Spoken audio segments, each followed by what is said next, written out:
Graça e paz do Senhor Jesus a todos. Hoje nós vamos gravar João capítulo 4, um capítulo lindo.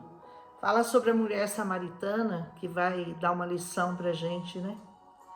Diz assim: quando o Senhor entendeu que os fariseus tinham ouvido que Jesus fazia e batizava mais discípulos do que João, embora Jesus não batizasse, mas sim os discípulos dele que batizavam, ele deixou a Judeia e foi outra vez para a Galileia. E era necessário que ele passasse por Samaria. E ele foi a uma cidade de Samaria chamada Sicar, junto da herdade de Jacó, que tinha dado ao seu filho José. É importante, né, como a Bíblia faz questão, né, de mostrar que aquele local, aquele poço de Jacó, o primeiro poço que foi cavado, já na presença do Senhor, já na orientação do Senhor, um dos servos do Senhor. Então ele estava mostrando, né, que aquele poço de Jacó, que havia sido dado naqueles tempos antigos por Deus, que era um poço de água, onde Jacó tirou o seu sustento e viveu na orientação do Senhor. Agora estava indo para aquele lugar alguém que não era só uma figura do poço de Jacó, mas era o próprio poço de Jacó. Era a água da vida. Olha que coisa linda, né? Por isso a Bíblia, ela é muito detalhista nesse ponto, né? Onde que Jesus foi? Ele foi sentar-se junto a uma fonte que ficava junto a uma propriedade que Jacó tinha dado a José, seu filho. Olha que interessante, né? E ele sentou ali, cansado do caminho, assentou-se junto à fonte, e isso já era quase na hora sexta. E veio uma mulher de Samaria para tirar água. E Jesus disse para ela: dá-me de beber. E a mulher, porque os discípulos dele tinham ido à cidade comprar comida, então ele estava sozinho, estava sentado ali, a mulher de Samaria chegou e ele pediu água para ela. E a mulher disse a ele, né? Como, sendo tu judeu, me pedes de beber a mim, que sou uma mulher samaritana? Porque os judeus, eles não se comunicavam com os samaritanos. Eles achavam que os samaritanos eram impuros, indignos, inferiores. Então, eles não tinham uma comunicação, já tinham tido grandes problemas com os samaritanos, discussões, guerras, brigas, enfim, eles não se comunicavam mais. Jesus respondeu a ela e disse: se tu conheceras o dom de Deus, e quem é esse que te diz, dá-me de beber? Tu lhe pedirias e ele te daria água viva. Olha que coisa linda, né? Jesus, até então, ele não havia se revelado a ninguém dessa maneira. E ele foi se revelar como a água da vida, como o Deus verdadeiro, àquela mulher que nem era judia, era samaritana, com quem os judeus nem conversavam.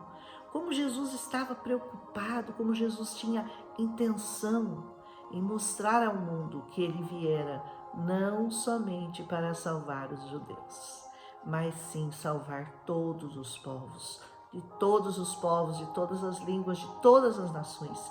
Jesus tinha interesse em começar a se revelar, e foi justamente para essa mulher samaritana e não judia que ele se revelou. Jesus respondeu a ela, né? Dá-me de beber, tu lhe pedirias, ele daria a água da vida. E a mulher lhe disse: Senhor, tu não tens nem com o que tirar a água e o poço é fundo. Onde, pois, que tu tens água viva? Ela falou: o senhor não tem nem um balde aí, o senhor não tem nem como começar a tirar essa água aí, o poço é fundo. Como que o senhor fala para mim que o senhor é que tem água da vida? És tu maior que o nosso pai Jacó, que nos deu o poço, bebendo ele próprio dele e os seus filhos e o seu gado? Ela conhecia a história de Jacó. Ela sabia que Jacó ali, aquele poço havia sido cavado por ele, dado por Deus a ele, e que os filhos dele haviam bebido daquela água. Jesus respondeu e disse: qualquer que beber dessa água aí, tornará a ter sede. Mas aquele que beber da água que eu lhe der, nunca terá sede. Ai, é muito lindo isso, né? Nunca mais você vai voltar a ter sede, porque a água que eu lhe der se fará nele uma fonte de água que salte para a vida eterna. Disse-lhe a mulher: Senhor, dá-me dessa água, para que eu não tenha mais sede, para que eu não tenha que vir aqui tirá-la. Tá vendo como ela não está compreendendo nada? Porque ela ainda estava pensando em água dessa terra, ela ainda estava pensando numa água. Então o Senhor me dá essa água aí da vida eterna, que eu não preciso mais vir aqui, ter todo esse trabalho de vir tirar a água desse poço. Mas não era isso que Jesus estava falando para ela. Jesus estava falando para ela de um salto, de uma água que iria permitir que ela saltasse para a vida eterna. E não apenas essa vida passageira, desse mundo, desse tempo. Era difícil para aquela mulher entender do que Jesus estava falando. Hoje nós entendemos claramente do que ele está falando, porque nós já conhecemos a história, porque nós já ouvimos muito sobre isso, porque nós já conhecemos toda a Bíblia, já conhecemos todas as Escrituras, até Apocalipse já foi nos revelado, até o que vai acontecer já nos foi revelado. Mas para ela era muito difícil ter esse entendimento nesse primeiro encontro que ela estava tendo com Jesus. Talvez para você seja difícil também, seu primeiro encontro com Jesus, para você entender tantas coisas espirituais, tantas coisas do alto, mas as coisas vão se revelando a você lentamente, à medida que você vai bebendo da água da vida. E quem é que tem sede? Porque essa água da vida nada mais é do que essa palavra, porque Jesus é essa palavra. E essa sede, ela só existe nas pessoas que têm um espírito renovado. Você sabe que tem muita gente que consegue ficar muito tempo sem ouvir essa palavra? Consegue ficar anos sem ir à igreja, não sente fome, não sente sede dessa palavra. E como que pode? Como que subsistem? Sabe por quê? É porque ainda estão mortos espiritualmente. E os mortos não sentem fome e não sentem sede. Só aqueles que nasceram de novo, do Espírito, como diz o capítulo anterior, nós falamos do novo nascimento. Só quem nasceu de novo é que sente fome e sede. Porque essa fome e sede não é material, não é das coisas dessa vida. E nós precisamos dessa fonte de águas vivas, nós precisamos dessa comida todos os dias para o nosso espírito. E só quem tem um espírito vivo, tem essa sede e tem essa fome. Porque quem está morto espiritualmente não precisa dessa palavra. Não precisa porque ainda não nasceu. Quem não nasceu ainda não tem fome, não tem sede, porque não nasceu ainda. Entende? É muito bonito, né? A mulher disse: me dá dessa água para que eu não tenha mais sede e não venha aqui tirá-la. Jesus resolveu explicar para ela de outra maneira. Ele disse assim para ela: vai, chama teu marido e vem aqui. Ele já sabia que ela não tinha marido. E a mulher respondeu e disse: eu não tenho marido. Disse-lhe Jesus: disseste bem, não tenho marido, porque você já teve 5 maridos, e agora esse que você tem também não é o teu marido. Isso você disse com verdade.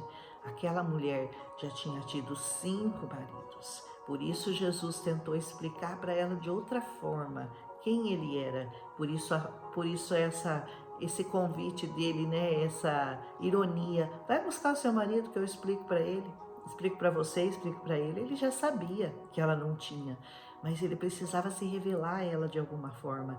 Ele precisava mostrar para ela quem ele era, como ele sabia de todas as coisas, da vida dela, de coisas que ela nem imaginava que ele pudesse saber, né? E ela disse: Senhor, vejo que tu és profeta. Pronto. Isso foi revelado a ela. Ela já começou a entender com quem ela estava falando. Vejo que tu és profeta. Nossos pais, ela disse, adoraram neste monte, E vós dizeis que é em Jerusalém o lugar onde se deve adorar. E Jesus lhe disse: mulher, crê-me que a hora vem em que nem nesse monte e nem em Jerusalém adorareis o Pai. Vós adorais o que não sabeis, nós adoramos o que sabemos, porque a salvação vem dos judeus. Nunca nos esqueçamos disso, viu? A salvação vem dos judeus. Nós temos uma obrigação de orar pelos judeus, de amar os judeus. E ainda que eles não nos amem, não nos reconheçam, não entendam quem é Jesus, não aceitem Jesus, não tem problema. Nós temos uma obrigação de continuar orando pelos nossos irmãos judeus, porque assim Jesus deseja. Mas a hora vem, e agora é, ele disse, em que os verdadeiros adoradores adorarão o Pai em espírito e em verdade, porque o Pai procura tais que assim o adorem, que adorem o Pai em espírito e em verdade.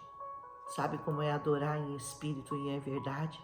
Você já recebeu o Espírito Santo, você já entrou numa adoração ao Pai, onde o Pai clama dentro de você e acende uma chama estranha, maravilhosa dentro de você. Você já sentiu isso? Se você não sentiu, é porque você precisa ainda passar pelo capítulo 3. Você precisa nascer de novo. Aleluia! E isso é muito lindo de se entender. Glória a Deus. Ele diz, Deus é Espírito. Olha que importante. Deus é Espírito. E importa que os que o adorem em Espírito e em verdade. Se é em espírito e em verdade, significa que você não precisa visualizar nada. Você não precisa ver uma imagem na sua frente, você não precisa ver alguma coisa que te estimule, não, porque você entra em adoração no seu espírito. O seu espírito entra em adoração com o Espírito Santo de Deus e você o adora em espírito e em verdade, porque essa palavra é a verdade, porque Jesus é a verdade. Aleluia. A mulher disse, eu sei que o Messias, que se chama o Cristo, ele vem, e quando ele vier, nos anunciará tudo. E Jesus disse, eu o sou, eu que falo contigo. Primeira vez que Jesus se revela como Cristo, como Messias, como Filho de Deus, como enviado de Deus a essa terra. A quem? A uma mulher samaritana, e seria considerada pelos judeus a mais indigna. A mais indigna. Talvez você também se considere o mais indigno, mas Jesus quer se revelar a você. Jesus quer que você o conheça, Jesus quer que você o ame, Jesus quer que você o siga, Jesus quer que você beba da água da vida, Jesus quer que você seja liberto das cadeias, do pecado, da injustiça. Jesus está esperando por você. Vá até Ele, corra, porque Ele é bom. E nisso vieram os discípulos, e eles maravilharam-se de que ele estivesse falando com uma mulher, além de mulher, samaritana. Duas coisas, né? Mulher e samaritana. Todavia, nenhum lhe disse nada, eu sou louco, vou repreender Jesus. Eles ficaram quietos, eles se admiraram, mas eles ficaram quietos porque eles eram espertos. Que perguntas? Ou, por que falas com ela? Eles perguntaram para ele. Deixou, pois, a mulher o seu cântaro e foi à cidade, e disse a todos os homens daquela cidade, vinde, vede um homem que me disse tudo quanto eu tenho feito, porventura não é este o Cristo? Saíram, pois, da cidade e foram ter com ele. E, entretanto, seus discípulos lhe rogaram, dizendo, Rabi, come. Ele, porém, lhes disse, uma comida eu tenho para comer, que vós não conheceis. Então os discípulos diziam uns aos outros, trouxe-lhe porventura alguém algo de comer? Será que alguém deu comida para ele? Aí, não dizeis vós que ainda há 4 meses até que venha a ceifa? Eis que eu vos digo, levantai os vossos olhos e vede as terras que já estão brancas para a ceifa. De que ceifa Jesus estava falando? De que terra que ele estava falando? Será que era dessa terra aqui? Não, o que estava pronto já para a ceifa é porque o Filho, o Cordeiro de Deus estava sendo preparado, ia ser entregue para a salvação dos homens, para a salvação de todos aqueles que pudessem crer e recebê-lo para a salvação. E o que ceifa recebe galardão e ajunta fruto para a vida eterna, para que assim o que semeia, tanto o que semeia como o que ceifa, ambos se regozijem, ambos se alegrem, tanto aquele que semeia a palavra como aquele que colhe a palavra e os frutos dessa palavra. Porque nisso é verdadeiro o ditado, que um é o que semeia e outro é o que ceifa. Isso é o que acontecia. Eu vos enviei a ceifar onde vocês não trabalharam. Outros trabalharam e vocês entraram no seu trabalho. De que ceifa ele estava falando? De que trabalho Jesus estava falando? Ele estava falando do trabalho dos profetas que haviam semeado até aquele momento, preparando esse momento da história para a chegada do Cristo, para a chegada de Jesus nas nossas vidas, no nosso lar, na nossa casa, na nossa cidade, na nossa nação. E aqueles que não tinham trabalhado, porque eles eram apóstolos do Senhor, eles ainda não haviam trabalhado para que eles fossem os que estavam colhendo os frutos de tudo aquilo que os profetas tinham semeado, mas eles estavam colhendo. E muitos dos samaritanos naquela cidade creram nele, pela palavra da mulher que testificou: disse-me tudo quanto eu tenho feito. Indo, pois, ter com eles os samaritanos, rogaram-lhe para que ficassem com eles, e ali ele ficou 2 dias. Veja bem, um povo desprezado, um povo humilhado, um povo que os judeus nem conversavam, foi aonde Jesus foi aceito. E ali ele ficou, e ali ele pregou, porque sabe aonde que Jesus vai ficar e onde ele vai pregar? Onde ele for aceito. Não importa se você é o mais humilhado, se você é o mais pobre, se você é o mais desprezado, isso não importa. Aonde Jesus é aceito, é onde ele vai ficar, é onde ele vai curar, é onde ele vai trazer água da vida para você. E dizia a mulher: já não é mais pelo que disse que nós cremos, porque nós mesmos ouvimos e sabemos que este é verdadeiramente o Cristo, o Salvador do mundo. Que você tenha essa experiência dos samaritanos, que não seja mais porque alguém falou para você de que este é o Cristo e que ele é verdadeiramente o Salvador do mundo e aquele que pode abrir as portas da vida eterna para você, mas que seja porque você o sentiu, porque você verdadeiramente teve um encontro real e verdadeiro com ele, em nome de Jesus. Porque Jesus mesmo testificou que um profeta não tem honra na sua própria terra. Jesus havia já testificado que lá entre os judeus ele não teve honra e ele foi conseguir essa honra no mundo todo, menos aonde o povo para quem ele veio. Chegando, pois, a Galiléia, os galileus o receberam, vistas todas as coisas que fizeram em Jerusalém, eles já tinham ouvido falar, então é claro que eles o receberam com alegria, no dia da festa, porque também eles tinham ido à festa. Segunda vez foi Jesus a Caná da Galiléia, onde ele tinha feito da água vinho, esse milagre que nós já contamos. E ali havia um nobre, cujo filho estava enfermo em Cafarnaum. Ouvindo esse que Jesus vinha da Judéia para Galiléia, foi ter com ele e rogou-lhe que descesse e curasse seu filho, porque já estava à morte. Um nobre, verdadeiramente nobre, foi ao encontro de Jesus pedir e clamar pelo seu filho. Disse do nobre: Senhor, desce antes que o meu filho morra.